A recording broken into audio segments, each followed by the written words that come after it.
Greetings, it is I, Tantus Naravan Dracovin, Lord and Emperor of the Dracovin Empire, and welcome. It's time to continue our discussion on 4th edition Shadowrun. So we've been going over some things in the combat sections. Last time we talked a lot about guns. This time we're going to finish talking about guns and talk about other types of projectile weapons. So there is only one other type of gun I did want to mention, shotguns. Shotguns have their place in the world today, in the modern world of Shadowrun, but they're not as useful as they used to be. So shotguns have multiple types of spread. There's 3 different level wides of spread you can choose between. Normally it's a simple action to switch between them, but if you have a smart link, you would actually do it as a free action. Now each of the spreads has their own bonuses or penalties to damage depending on how far you spread it. The narrowest one adds damage, the farthest one subtracts damage. But each of them also adds damage, adds bonus to the target's armor. So even at the narrowest of spreads, the target would have a bonus to their armor. So it's a little extra damage, bonus to their armor, no extra damage, more bonus to their armor, less damage, even more bonus to their armor. Why would I use this?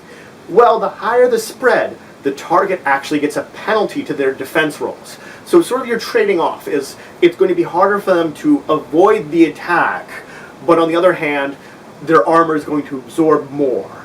So it's sort of like, yeah, you'll shoot them, but they might. So it's like if you're fighting someone that would have a very high reaction, very good at dodging out of the way with said reaction, then this might be an opportunity to use that.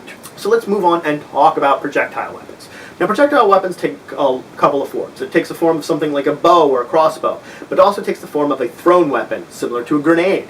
So the basics of the thrown weapon is each of them has their own damage. If it's something like a bow, it's based upon your strength. Some weapons, like the bow, have a strength minimum that you need in order to use it. So let's move on and from there and really talk about the most important section of this, grenades. So grenades, they take 2 forms. One's you just chuck at someone, and another that you'd use in some kind of launcher. Now, grenades from a launcher, of course, they have a minimum distance that it has to go before it would detonate. So it does have this little area where you can fire it, and if something's too close and gets in the way of your shot, you're not going to worry about blowing up yourself. Grenades normally blow up timed-wise. When they would blow up is on the next initiative pass, on whatever your initiative would be. So regardless of whether you act in that initiative pass, when the next one occurs, the grenade explodes. So if you're at initiative 14, you take your turn, you use a grenade, on the next pass, regardless if you're not or not, when the initiative hits 14, the grenade explodes. Now there is an option that makes it explode on impact. There's airburst link that's described under specific types of grenade launching weapons, which would cause that, which means I could fire and it would basically explode on impact. But that's more optional. That's more something you have to pay for. So it's an option you're going to pay for rather than just a launched grenade. So when we're talking about grenades, we have to talk about scatter. So regardless if I shoot a grenade or I throw it, I'm going to have to make a check. It's going to be a ranged attack using whatever appropriate skill is necessary for this attack. And it can either be against a target, in which then it's a pose check that person can try to get out of the way of the grenade, or it's against a location. If it's against a specific location, then I'm just doing a success test to see how successful I am in getting that location.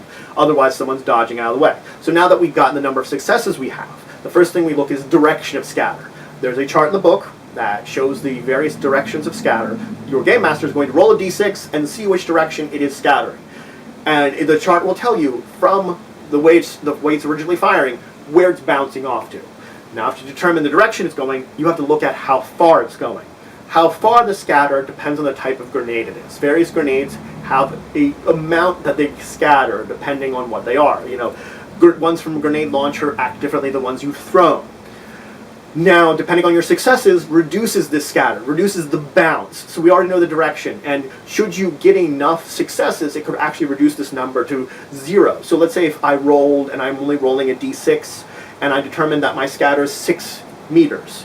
And for every success I get above the first initial, for every success I get, I reduce this by 2, then 3 successes would get me back to 0. And if you get 0 or less, you're hitting whatever target yours, and your grenade is staying in that spot. So that means you got it, so it's not bouncing anywhere, effectively. And as I said, you don't have to worry about this if you're using an airburst grenade, because it will explode right away. whenever it hits whatever target it's supposed to be. Well, you do sometimes have to worry about scatter for airburst because it will scatter the direction of how well before it actually explodes. It explodes close to it, but it's a little off on timing is effectively what it means. Anyway, let's talk about some of the basics of the damage of the grenade. A grenade has a base damage to it. It doesn't really increase from any extra successes. Extra successes means how close you get.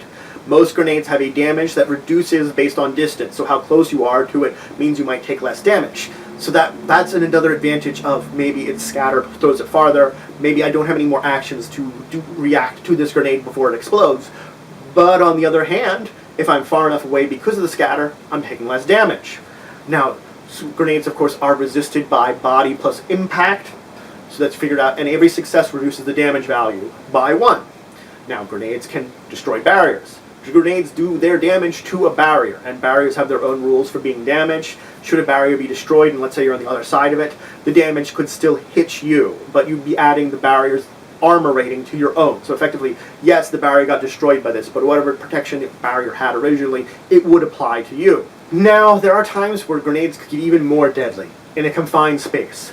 If a grenade explodes in an area with walls, that the walls themselves aren't destroyed by the grenade, the damage basically bounces back.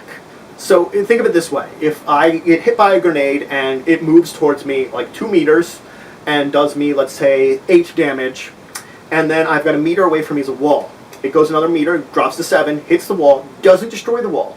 Then the force would bounce back, going down to another 5 damage. So total I would take 13 damage because it would hit me once, bounce back, hit me a second time. More than likely, you're only going to get hit twice by this. Other circumstances could exist, but they're rare enough that I don't think I'll really dive into the math of that one there. You're only going to have to worry about if I'm in a confined area with a grenade, it might hit me more than once. So it might increase the damage far above what the base damage would be, depending on how close I am to the initial blast anyway. So let's talk about rockets and missiles. Rockets work exactly the same way as grenades. It's as simple as that. You're firing it, it works the exact same way as grenades, it's got its own scatter. Missiles work differently. Missiles use their own sensor ratings when hitting people. So if I'm firing a missile, I would use my heavy weapon skill plus the missile sensor rating to figure out my dice pool. If I'm shooting it from a vehicle, on the other hand, a missile, it would use my gunnery skill plus, again, the missile's sensor rating to figure out my dice pool to hit someone. Missiles work that way, and they have their own rules. Now, both rockets and missiles, just like grenades, are resisted by impact armor. And again, like grenades, both have scatter. So that's it for today. That's all I wanted to talk about. I went over shotguns, and I went over projectile weapons, giving some basics of just the basics of projectile weapons, and talking about grenades, rockets, and missiles. If you have any questions, comments, anything you want to say, anything you think I left out, please leave it in the comments below. Please like this video if you enjoyed it. Shows your support for the channel, shows your support for the Empire and for the work I do. Please subscribe if you already haven't. We're always looking for more members, more citizens of the Empire. And please share this video. If you know anybody that would learn anything from this video or would just enjoy watching it, please share it with them. And until the next time, I bid you farewell.